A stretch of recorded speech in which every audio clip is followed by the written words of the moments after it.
तो फ्रेंड्स, जय हिंद, वंदे मातरम। Welcome back to our YouTube channel. Friends, आप जानते होंगे कि चाइना के एक विचारक हुए हैं जिनका नाम है सिंजू।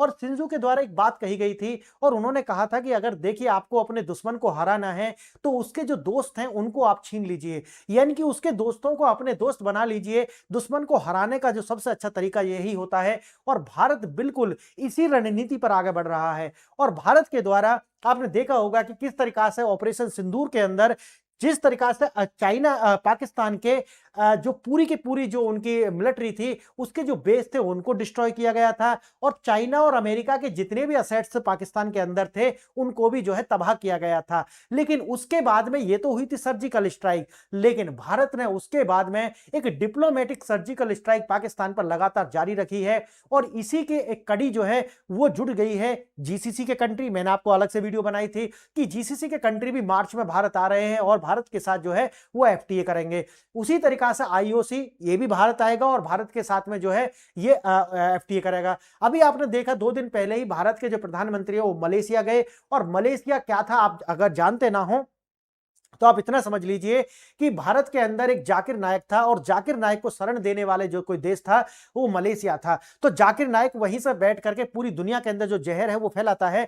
तो आप समझिए कि मलेशिया यही था। मलेशिया लगातार ह्यूमन राइट्स और ये सारी की सारी बातें करके पाकिस्तान का जो समर्थन है वो कश्मीर के अंदर करता रहा। लेकिन अब पाकिस्तान को आतंकी कहने के लिए खड़ा हो चुका है मलेशिया। ये भारत की जीत है और भारत ने मलेशिया जो है उसका जो डिजिटल पेमेंट इंफ्रास्ट्रक्चर है उसका क्रियान्वयन करने का जो डेटा सेंटर है वो भारत में होंगे। तो एक तरीका से भारत के ऊपर उसको निर्भर बना लिया है, यानी कि मलेशिया भी भारत के पाले में आ चुका है। ओआईसी जो है उसके कंट्री भारत के पाले में आ चुके हैं, जीसीसी वो भारत के पाले में आ चुका है। और एक जो सबसे बड़ा और 2 बचे हुए हैं, पहला है कतर। कतर का आप जानते होंगे अल जजीरा नाम का एक न्यूज़पेपर था और ये जो न्यूज़पेपर था ये आप सोचिए कि एक तरीका से जो पाकिस्तान है उसका ही माउथ पीस लगता था कि कुछ भी हो भारत को हमेशा जो है उसको क्रिटिसाइज करना इसकी आदत थी। लेकिन हमने कतर के साथ में भी 10 साल का जो अपना उनकी एलएनजी और सिग्नेचर किया और अपनी यूपीआई पर उनकी जो निर्भरता है उसको डाल दिया। साथ ही साथ एक और बचता है,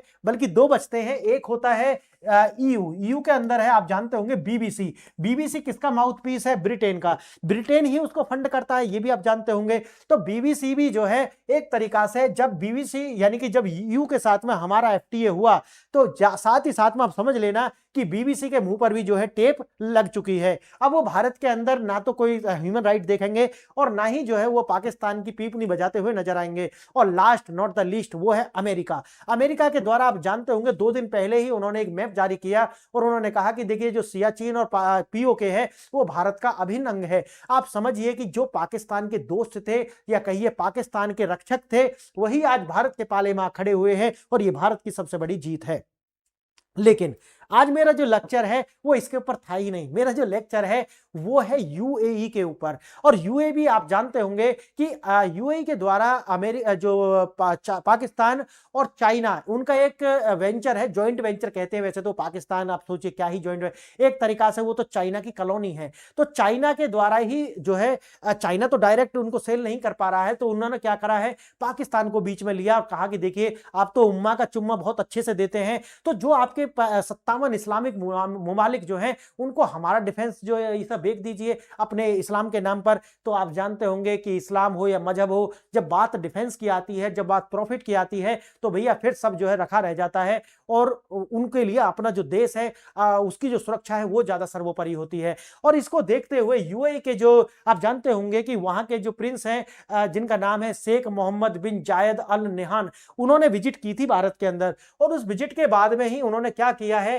कि जो पाकिस्तान का जो JF-17, ये JF-17 आप जानते हो कि किसका है? ये चाइना का है। कहते तो है कि चाइना और पाकिस्तान का जॉइंट वेंचर है, लेकिन मैं मानता हूं कि जो पाकिस्तान है वही जो है एक प्रॉक्सी स्टेट, आप जानते हो वेसल स्टेट है ये। कभी आपको देखेंगे कि इसके अंदर फाइट यही है कि इसको जो है कभी तो जैसे यूज करना होता है चाइना को तो चाइना यूज कर लेता है और अगर पाकिस्तान अमेरिका को यूज करना होगा तो इसे अमेरिका यूज कर लेता है। तो ये किस तरीका का आप रखेल टाइप का इसे मान सकते हैं। अगर मैं सही भाषा बोलूं तो ये एक तरीका से चाइना और अमेरिका की रखेल ही है। आगे देखेंगे तो इनका जो JF-17 जो है उसको खरीदने की बात जो है की गई थी यूएई के द्वारा। अच्छा, अब ये जानते होंगे कि अभी जो नवंबर के अंदर ही हमारा जो तेजस है वहां पर एक प्रयोग या सही एक तरीका से वहां पर एक प्रदर्शनी लगी हुई थी यूएई के अंदर, और वो जो है वहां पर जो है सेबोटाज किया जाता है, वो पाकिस्तान के ही द्वारा किया जाता है। और ये इसीलिए किया जाता है ताकि जो है JF-17 की जो मार्केट है उसे किया जा सके। लेकिन लेकिन आप ये जानते हैं कि अभी फायर पावर इंडेक्स जारी हुआ है 9 तारीख में, 9 फरवरी में। तो जब फायर पावर इंडेक्स आता है तो उसके अंदर से जो पाकिस्तान की जो रैंक है वो 7 से हट करके कहां आ जाती है, 14, यानी कि 14वीं रैंक आ जाती है। अब इससे जो है यूएई को बहुत बड़ा धक्का लगता है और यूएई कहता है कि देखिए हम पाकिस्तान जैसे जो विसल स्टेट है उनके ऊपर भरोसा नहीं कर सकते, और ये जो फाइटर है तो चाइना के, तो आने वाले समय में चाइना पर निर्भरता बढ़ेगी, और चाइना जैसे जो देश हैं अगर उन पर निर्भरता बढ़ती है तो आप समझिए वो आपको कैसे यूज करने वाले हैं, ये यूएई अच्छे से जानता है। इसीलिए उन्होंने JF-17 की जो कैंसिल कर दी है डिलीवरी, और उन्होंने कहा है कि देखिए अब हमको जो है भारत के साथ करनी है अपनी डिफेंस डील, और भारत की जो ब्रह्मोस हो या भारत के अंदर जो तेजस हो, और आने वाले समय में तो ये भारत के अंदर तेजस के अंदर तो कावेरी इंजन लगा हुआ है, लेकिन कावेरी को जो है हमने अलग किया हुआ है, और अब भारत के अंदर आप देखेंगे आने वाले 2-3 साल के अंदर अंदर हम यहां पर बना रहे हैं अपने जो खुद के इंजन, यानी कि सैफ्रॉन के साथ मिलकर के और जनरल इलेक्ट्रिक जो है उनके साथ मिलकर के भारत के अंदर ही इंजन जो है वो निर्माण किए जा रहे हैं, जिनका अपना थ्रस्ट जो है लगभग 110 किलो न्यूट्रन जो है वो होने वाला है। ये अलग से वीडियो बनाई हुई है इनके ऊपर। अच्छा, अब जो यूएई है उसने कहा है कि हम भारत के साथ करेंगे जो अपना डिफेंस डील, और पाकिस्तान को बोल दिया है नो डील। और यही है आज का लेक्चर, और भारत ने जो है पूरी तरीका से पाकिस्तान को हर मोर्चे पर जो है परास्त कर दिया है।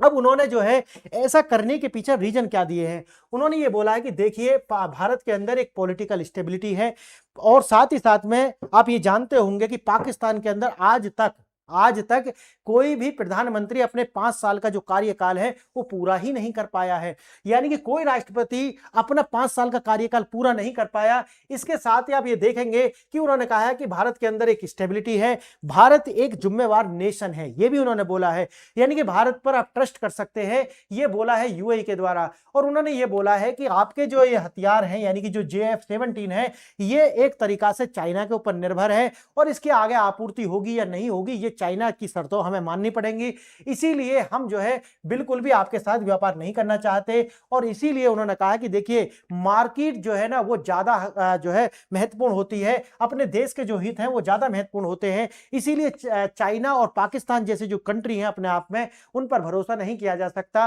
और ऐसा कहते हुए उन्होंने क्या कर दी है, कैंसिल कर दी है ये डील, और ये भारत के लिए एक बहुत बड़ी जो है विन विन सिचुएशन है। आप जानते होंगे UAE sign 4 major defence deal, ये टाइम्स ऑफ इंडिया का आर्टिकल है। राउटर्स के द्वारा भी देखिए India UAE sign 3 billion LNG deal, agree to boost the defence agreements. आगे देखेंगे India agree to boost to trade strategic tie with that UAE and regional tension.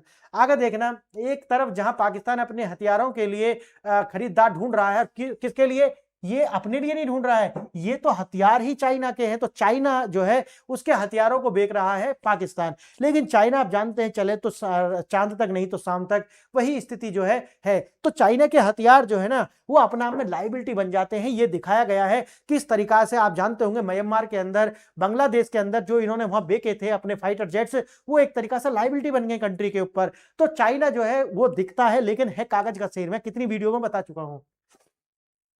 JF-17 को लेकर के बड़े बड़े दावे किए जा रहे थे, लेकिन उन्होंने कहा है कि नहीं, हमें तो भारत की जो ब्रह्मोस और भारत के साथ डिफेंस डील करनी है। और जो ब्रह्मोस है उसने जो है किस तरीका से, आपने देखा होगा कि जब ऑपरेशन सिंदूर हुआ था उस टाइम पर जो है पाकिस्तान के अंदर मात्र 24 घंटे के अंदर अंदर उनका सारा का सारा जितना भी डिफेंस इंफ्रास्ट्रक्चर था उसको नष्ट कर दिया था। ये क्षमता है हमारी ब्रह्मोस की। आगे देखेंगे JF-17 की लड़ाई क्षमता से ज्यादा उसकी सप्लाई चेन पर निर्भर है, जो मैंने आपको बताया अभी।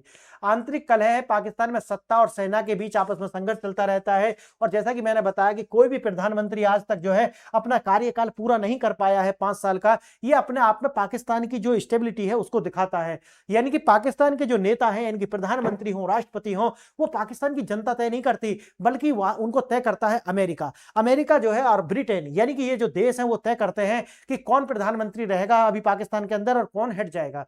और ऐसा मैं नहीं कह रहा हूं, ये तो आप जाकर के देख लीजिए, इमरान खान ने बोला है कि भाई हमको हटाना चाहते हैं, और जो यहाँ की जो लीडरशिप है पाकिस्तान की, उसको कंट्रोल करता है अमेरिका।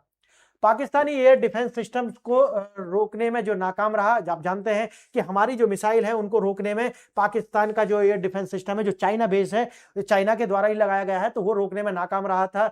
लाइव फायर टेस्ट जो है यूएई के द्वारा देखा गया, और यूएई का जो विश्वास है इसीलिए भारत के ऊपर है। एमटीसीआर और भारत की जिम्मेवारी, आप जानते हैं कि दुनिया के अंदर एक एमटीसीआर जो है एक संस्था है जो कि ये तय करती है कि कम से कम जो इर्रेस्पॉन्सिबल नेशन है वो अपने जो हथियार है, जो आर्मामेंट है, उनका किसी भी देश को जो है वो बेच ना पाए, यानी कि जिनकी जो मारक क्षमता 300 किलोमीटर से अधिक हो। लेकिन भारत एक रिस्पॉन्सिबल स्टेट है, इसके लिए भारत के ऊपर कोई भी तरीका की जो जिम्मेवारी ऐसी नहीं आती, इसलिए भारत जो है 450 किलोमीटर की जो दूरी की जो ब्रह्मोस है वो बेचने में सक्षम है। रूस फैक्टर और भारत का ब्रिज पावर, यानी कि वेस्टर्न ट्रस्ट जो है भारत के ऊपर है, और साथ ही साथ जो रूस की टेक्नोलॉजी है उसका जो टेस्टेड है, और भारत के द्वारा तो पाकिस्तान है ना हमारे लिए, पाकिस्तान पर हम टेस्ट करते रहते हैं, जो ऑपरेशन सिंदूर में हमने दिखाया है। भारत यह एक संतुलात्मक शक्ति जो है बैलेंसिंग पावर के रूप में काम करता है। भारत की रणनीतिक स्वतंत्रता उसे पश्चिम और रूस के देशों के साथ में काम करने की जो है आजादी देती है। यूएई की सुरक्षा चिंता और ब्रह्मोस का समाधान जो मैंने आपको बताया है, ब्रह्मोस जो है वो जो लाल सागर में जो हूती हैं उनके खतरे को, और साथ ही साथ जो ईरान है उसका जो अपना डिफेंस सिस्टम है उसको भेद पाने में जो है सक्षम है, इसीलिए यूएई ये सब चाहता है। ऐसे हथियार जो क्विक रिस्पॉन्स देते हों उन और प्रेसिशन के साथ, यानी कि सटीकता के साथ में हमला कर सकते हो, वो ब्रह्मोस हमें प्रदान करता है। और ब्रह्मोस यह शिफ्टिंग जो है वो टेस्टेड है, और इसीलिए जो है यूएई के द्वारा हमारे ऊपर जो है विश्वास जताया गया है। मैन्युफैक्चरिंग पूरी तरीका से भारत पर है, ऐसा नहीं है कि चाइना बेस हो जैसे कि पाकिस्तान का है। उसी तरीका से मेंटेनेंस और हब जो है वो बिल्कुल यूएई के अंदर हम लगा देंगे, और साथ ही साथ लॉन्ग टर्म जो सपोर्ट है भारत प्रोवाइड करेगा, क्योंकि भारत एक ट्रस्टेड पार्टनर है। इसीलिए यह डील सिर्फ मिसाइल बेचने की नहीं है, ये एक इकोसिस्टम बनाने की है। लोकल असेंबली होने वाली है यूएई में ही, ब्रह्मोस के जो मेंटेनेंस है उसका हब बनाया जाएगा। भारत अब डिफेंस एक्सपोर्टर ही नहीं बल्कि सिक्योरिटी आर्किटेक्चर बिल्डर भी बन चुका है, और ये अपने आप में हमारे लिए गर्व करने की बात है एज ए इंडियन। दावा है जैसे कि पाकिस्तान दावा करता रहा कि बहुत मांग है हमारे JF-17 की, लेकिन इसकी सारी की सारी हवा जो है वो निकाल दी गई है। शोर है, इससे ज्यादा कुछ भी नहीं, क्योंकि चाइना के माल के ऊपर एज ए डिफेंस के लिए हमने सिंदूर में दिखा दिया, आप कोई भरोसा कर नहीं सकता। इसीलिए स्ट्रेटेजिक अलाइनमेंट जो है वो देखने के लिए मिल रहा है भारत के साथ में फिलीपींस हो, इंडोनेशिया। आप देखेंगे कि जिस तरीका से इंडोनेशिया की भी जो रैंक है आप देखना अंडर 10 में आ चुकी है, अंडर 10। फायर पावर इंडेक्स आप पढ़ेंगे तो वहां देखें, मैंने वीडियो बनाई है उसके लिए, तो फायर पावर इंडेक्स में इंडोनेशिया जो है बूस्ट कर गया है, और जो पाकिस्तान है वो नीचे गया है। उसका कारण है क्योंकि हमारी जो डिफेंस डील है वो इंडोनेशिया के साथ भी है, और यूएई के साथ भी है, और फिलीपींस। इसीलिए आप धीरे धीरे देखेंगे कि इनकी जो रैंक है वो बूस्ट करती हुई आपको नजर आएगी। आपने देखा कि आप तो डूबे ही डूबे, और साउथ जो सऊदी अरब है उसको भी ले डूबे, यानी कि सऊदी अरब की भी रैंक जो 25 भी पहुंच चुकी है। आप सोचिए इस बात को, और ईरान की भी नीचे गई है, क्योंकि जो भी पाकिस्तान के नजदीक आएगा भैया उसे भी ले डूबेगा। पाकिस्तान तो अपने आप में मनुष्य देश है। आगे देखना, स्थिरता ही सबसे बड़ा हथियार है। भारत पूर्णतः बहुमत है और स्थिर सरकार देता है। भारत के अंदर आप देखेंगे कि किस तरीका से हमारे पास में जो है स्थिर सरकार भी है, और 723 बिलियन पहुंच चुका है अब तो, ऐसा फॉरेक्स रिजर्व भी है। तो भारत अपने आप में एक स्टेबल नेशन है, और एक साथ ही साथ में ट्रस्टेड पार्टनर तो है ही। इसको तो आप बिल्कुल भरोसा, आंख बंद करके भारत पर भरोसा कर सकते हैं। भारत अब केवल एक बाजार नहीं बल्कि एक वैश्विक सुरक्षा का एक विश्व स्तरीय जो स्तंभ भी प्रदान करता है। आधुनिक रक्षा सौदे जो है राष्ट्र की सुरक्षा यानी कि जो उनकी क्रेडिबिलिटी है उसका प्रमाण पत्र होते हैं, और भारत ने इसे हासिल कर लिया है, और ये भारतीयों के लिए एक बहुत जो गर्व की बात है। फ्रेंड्स, भारत आगे बढ़ रहा है, और जब भारत आगे बढ़ता है तो हम भारतवासियों को बहुत खुशी होती है। एज ए इंडियन जो है हमको गर्व करना चाहिए कि अब जो है दुनिया हमारे ऊपर भरोसा जता रही है, और भारत के ऊपर भरोसा होगा तब हम एक महाशक्ति बन सकते हैं, और हम जब महाशक्ति होंगे तो महाशक्ति की तरह व्यवहार भी करेंगे। तो फ्रेंड्स, इसके लिए बहुत बहुत धन्यवाद। अगर वीडियो आपको अच्छा लगा है तो वीडियो को शेयर करें, लाइक करें, कमेंट करें, इससे रीच बढ़ती है। तो फ्रेंड्स, आपने वीडियो यहाँ तक देखा इसके लिए बहुत बहुत धन्यवाद।